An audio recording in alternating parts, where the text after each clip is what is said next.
Thank you, Rachel. And thank you all for joining us today for our journey along the Kiso Road.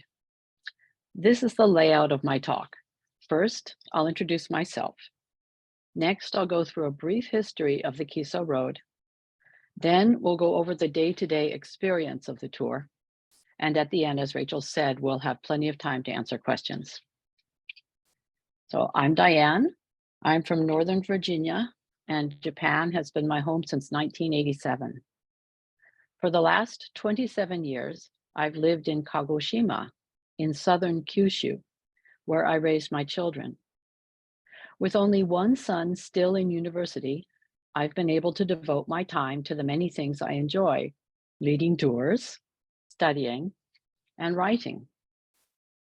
While the borders were still closed in 2021 and 2022, I worked on a website that I call More Than Tokyo, where I introduce my readers to the beauties and wonders of rural Japan. Let's minimize something here, okay?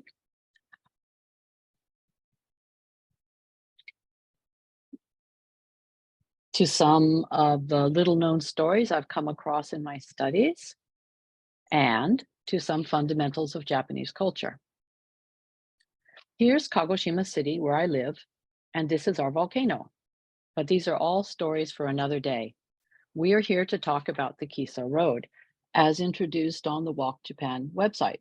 As you can see, Kiso Road is a 5-day, 4-night tour that starts in the big city of Nagoya and ends in the castle town of Matsumoto in Nagano Prefecture. The entire Kiso Road is in the mountains. So goes the opening line of Before the Dawn, the 19th century novel written by Tozon Shimazaki, who grew up along the Kiso Road. Indeed, we will be climbing up and down hills on Forest Pass in those mountains. Before we get started on our journey, let's first delve into the history and reason for the existence of this road. To do that, we must go back to the days of the samurai. In the 15th and 16th centuries, Japan was rocked by continuous strife, bloodshed, and power struggles between rival warlords during an age aptly called the Warring States period. This all came to a climax in 1600 during an epic battle between the warlords or daimyo of eastern and western Japan on the battleground of Sekigahara in what is now Gifu Prefecture. One mighty warlord emerged as victor. This was Tokugawa Ieyasu. He set up his capital in Edo, now Tokyo. He became the first shogun of the Edo period, which lasted from 1603 to 1867. To keep a close eye on the daimyo and to keep their wealth in check by imposing extra expenses upon them, the Tokugawa shoguns required each lord to maintain a second estate in Edo, where his wife and children would live. Lords were to alternate spending 1 year in Edo and 1 year in their domain. This system of alternate attendance in the capital was called Sankin Kotai. To facilitate the daimyo's yearly travels, a system of 5 roads was set up. Each of the roads started at Nihonbashi, the Bridge of Japan, in Edo. The Nakasendo, or road through the mountains, was one of them. It was a 500-kilometer, 340-mile route through the heart of Japan that connected Edo to Kyoto. The word Nakasendo means middle mountain way. The Tokugawa shoguns made sure the 5 roads were well maintained. Along the highways were tea houses and statues of deities for the protection of travelers and their animals. And there were distance markers, like this one. Along all the Edo-era highways, every 1 li, that's 3.9 kilometers or 2.4 miles, On either side of the road, there would be a hillock with a tree planted on top. Travelers would note these Lee markers to see how far they had gone that day and how much further until the next post town. The distance markers were numbered so people could also know how far they were from the 0 point at Nihonbashi in Edo. Most importantly, there were post towns along the roads. These towns, separated by an easy day's walk, provided travelers with lodging, meals, straw sandals, horses, and porters. The Kiso Road is a section of the Nakasendo halfway between Tokyo and Kyoto. It generally follows the Kiso River as it winds between the steep, heavily forested mountains of southern Nagano Prefecture. So that finishes the history. Now let's talk about the tour. Most of the photos I'm about to show you I took during the fall of 2022. As such, they reflect what you would see during an autumn tour. Okay, let's go. After meeting amid the hustle and bustle of Nagoya Station, we board a train that takes us to the northeast, to the small town of Ena in Gifu Prefecture. It was once the post town of Oi, and this is where we first set foot on the Nakasendo. We visit a wonderful museum dedicated to Hiroshige, a master of woodblock prints. Here we view masterpieces, learn about the intricacies of creating woodblock prints, and we can even try making our own.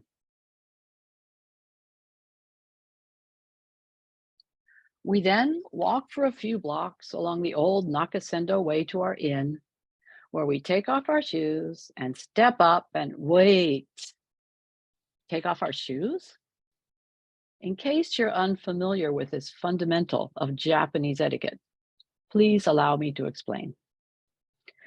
The Japanese have a highly refined aesthetic regarding shoes and cleanliness.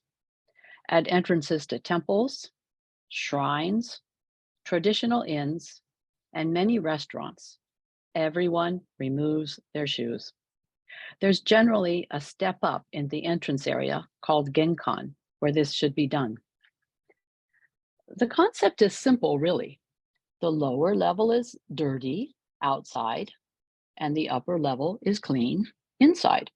So we step up out of our shoes and onto the raised platform with our socks or bare feet and into the slippers provided. Then we settle into our comfortable rooms and wait a minute.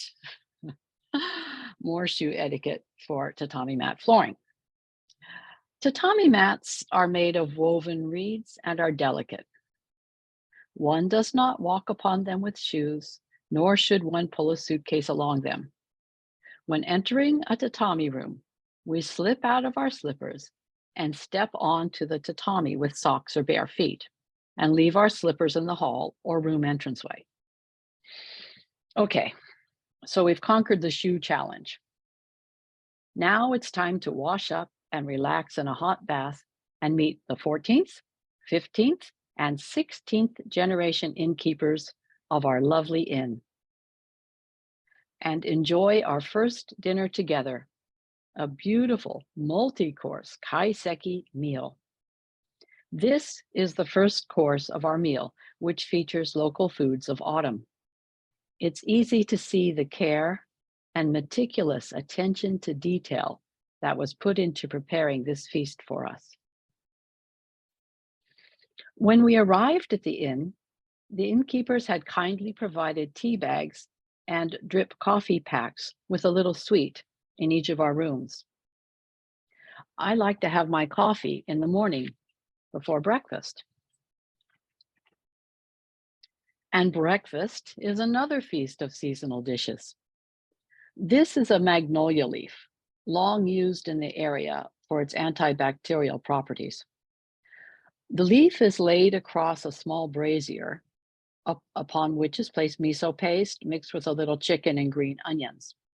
We mix and cook the miso and then eat it with our rice, along with fish, eggs, soup, pickles, and many other small dishes. We leave our bags for the courier who will deliver them to our next inn, don our day packs, and travel by train and taxi to the start of our hike, a section of the Nakasendo that takes us through beautiful woods and still contains some of its original cobblestones. We emerge from the forest at the start of the Kiso Road, marked by this simple stone inscription, Koriyori kita, Kisoji. From here to the north is the Kiso Road. After a break to use restrooms and admire the beautiful garden, we continue along the Kiso Road, passing by rice fields, forests, old farmhouses, and gardens. The only sounds are the cheerful chatter of birds, the creaking of bamboo against bamboo, and the rustling of the leaves overhead. We stop to look at these curious logs stacked in the forest. What could they be? It's hard to imagine unless you know. They are logs upon which shiitake mushrooms are grown. The mushrooms are grown from spores embedded in the logs and are harvested in the spring and in the fall. Our path soon climbs a hill and we enter Magome, a carefully preserved post town nestled on a slope overlooking a vast panorama of mountain peaks. We have time to explore the charming ancient shops selling local products, traditional snacks, and souvenirs, and, to our delight, coffee. We regroup, and after lunch together, the trail takes us through more forests. We pass bear bells from time to time, reminding us to make noise so the bears will know to avoid the paths.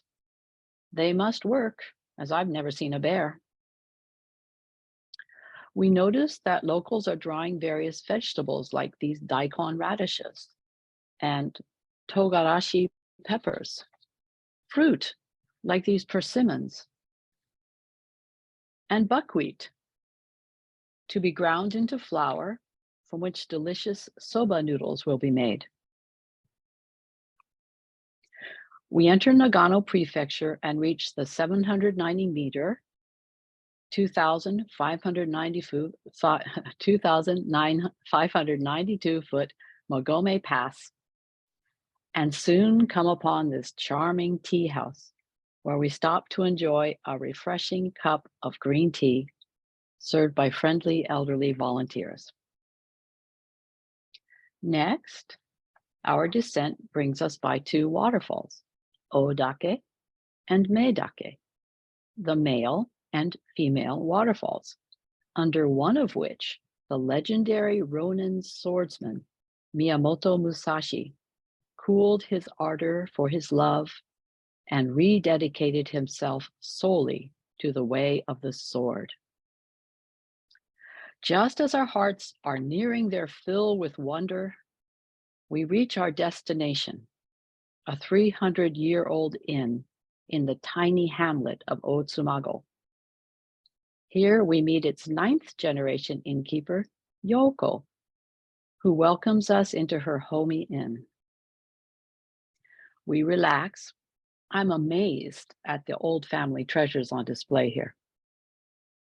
We take baths, put on our yukata robes, and sit down to a feast of locally raised fish and other seasonal dishes.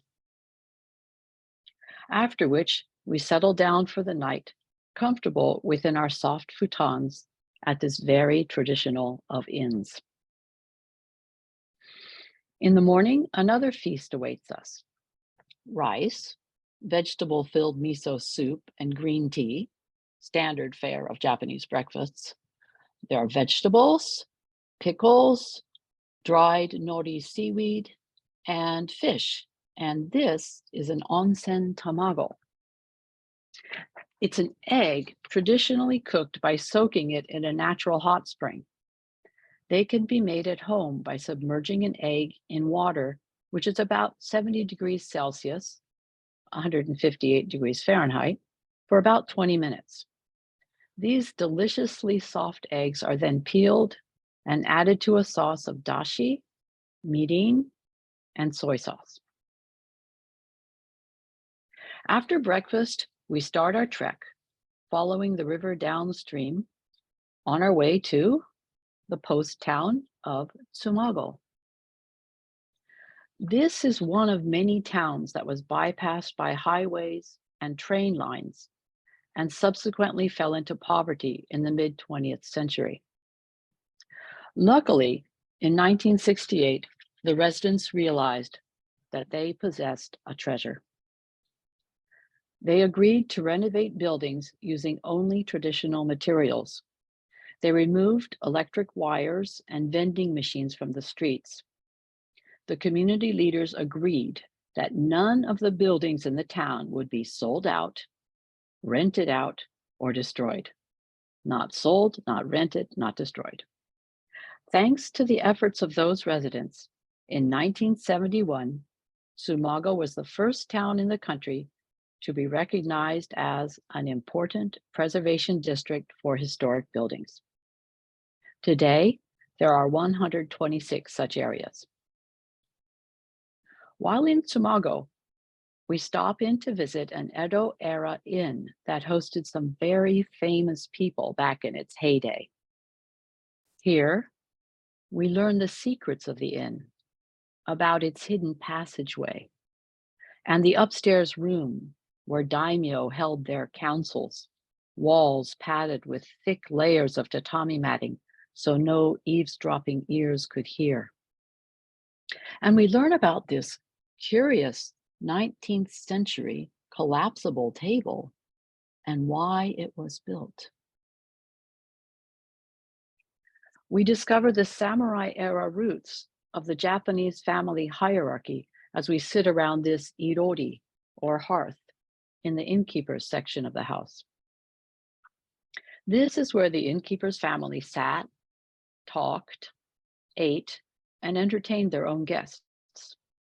Where each member sat reflected their role and status in the family. Behind the inn is a small but informative museum. We learn that 90% of the Kiso Valley is covered in forest and is well known for its magnificent hinoki cypress trees. So valuable is the aromatic, water, and insect-resistant wood of these hinoki trees that cutting one down during the Edo era was punished by death. The peasantry knew all too well the slogan, Eda ippon, ude hitotsu. Ki ippon, kubi hitotsu. Cut a branch, lose an arm. Cut a tree, lose a head. The forests are still protected, but thankfully, today's laws are less draconian. As we leave Tsumago, we pass by this restored kosatsuba, or notice board. Found at the entrance and exits of post towns, these were where the Tokugawa shoguns posted their edicts, regulations, and reminders. They could be reminders of such Confucian principles as filial piety, or practical information like the standard fare for a porter or a horse. Or they could be reminders of prohibitions on things like forming associations. Perhaps the best known prohibition was against Christianity. Rewards were given to those who informed on Christians, with the greatest reward given to those who denounced a priest, and lesser rewards for denouncing believers. The Tokugawa shoguns exercised extreme control, Even the daimyo were prohibited from doing any new thing without Tokugawa permission. From Tsumago, our route continues to take us through peaceful countryside, terraced rice fields, and forests. We get our first sight of the crystal clear waters of the Kiso River as we approach the town of Nagiso. We stop for lunch and admire a long wooden suspension bridge over the Kiso River. Naturally, it has a story to tell. This bridge, the longest suspension bridge of its time, was built by Fukuzawa Momosuke in 1922. Momosuke was the second son of a poor farming family who was adopted by one of the great men of the late 19th century, Fukuzawa Yukichi, the founder of Keio University and author of many best-selling books on Western civilization. As you can see, Yukichi is the man pictured on the 10,000 yen bill. Momosuke made a fortune on the stock market, then later brought in Western engineers who built the first hydroelectric power plants in Japan, harnessing the swift waters of the Kiso River. This bridge was built to connect his summer house to the area where one of his power plants was being built and to transport construction materials. He lived with Sadayako, a geisha who had traveled extensively in the US and Europe, entrancing Western audiences with her exotic charm, graceful dancing, and dramatic acting. She was his partner for 20 long, happy years. Next, we catch a local train to the old post town of Fukushima. Not that Fukushima. Fukushima means lucky island, and there are many Fukushimas in Japan. To clarify that this is the Fukushima in the Kiso Valley, it is now called Kiso Fukushima. From there, we commence our afternoon hike near the beautiful Karasawa Falls. Then we follow the road up to the Jizo Pass. This pass is named for Jizo, a bodhisattva. That is, one who achieves enlightenment but postpones Buddhahood in order to help others. He is my favorite guardian deity. Let me tell you a little about him. Jizo was originally the keeper of souls before they were born. As the years passed, Jizo came to be known as the guardian of travelers and children, both in this world and the next. Jizo watches over all children who have died, including miscarried and aborted babies. These children did not have time in their brief lives to build up good karma. As well, they suffer judgment for the heartbreak that their deaths brought to their mothers. Each day, the children build towers of pebbles along Sai no Kawara, the riverbank of souls in limbo, in hopes of crossing over and into heaven. But each evening, demons knock down their towers and beat the children. Don't worry though. Jizo rescues the children, hiding them in his big sleeves. Thinking of their children undergoing this suffering, mothers pray to Jizo to take care of them. Red is the color for expelling demons and illnesses. So mothers clothe Jizo statues in red bibs and hats, both as a show of gratitude and also in prayer that Jizo will care for and protect their children. You may see piles of stones around Jizo statues, placed there to help the little ones, or sometimes toys left there by mothers, thankful to Jizo for healing a sick child. Jizo also protects those who have died an unnatural death at sea, along the road, or those who have no family to look after their graves. These unconnected dead find comfort in the care of compassionate Jizo. Now let's continue our walk as we descend from the Jizo Pass to the Kiso Horse Conservation Center, where we meet the pony-like Kiso horses. This indigenous breed has been raised in the Kiso Valley for over 1,000 years, where they were used for farming, transportation, and on the battlefield. They were small horses, a mere 110 to 140 centimeters at the withers. That's only 3 feet 7 inches to 4 feet 7 inches. During the late 19th century, the imperial army of the Meiji government decided they needed to improve and enlarge the breed. They decreed that all male Kiso horses be castrated and that the females only breed with Western imported stallions. This did not bode well for the Kiso horses.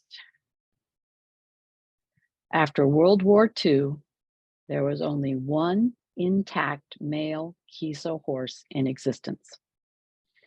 He survived because he had been donated to a shrine. His one male offspring, born in 1951, became the father of all future Kiso horses. Their population went up and down through the years, and in 1976, there were a mere 32 Kiso horses.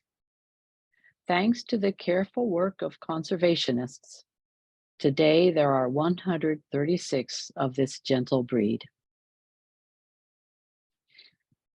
As evening draws near, we take a local bus to our inn. Our muscles haven't felt sore, perhaps due to the rejuvenating waters of our pre-dinner baths. Delicious, healthy meals. Look at that beautiful Wagyu, Japanese beef. And the long, comfortable nights of sleep between soft futons.